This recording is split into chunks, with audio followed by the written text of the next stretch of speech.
So we're going to pull some stress away from Gavi's neck and make it easier for Gavi to breathe.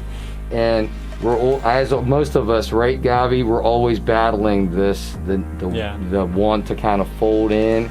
And we're going to just try to make it easier for you to do this. This is going to help with circulation here, increase energy, and draw stress off the spinal cord to get so much stress here.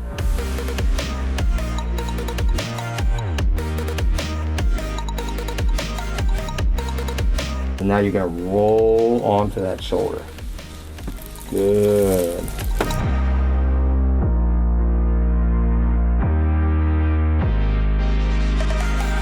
Now, one of the maneuvers that I do throughout the day that helps me this way, Gavi, the maneuver that helps facilitate that. So you kind of go like this, and then you just slide down here, and you open up.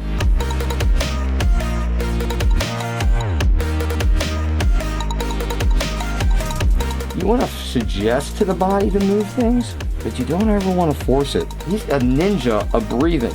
You just breathe this out. All right. Nice.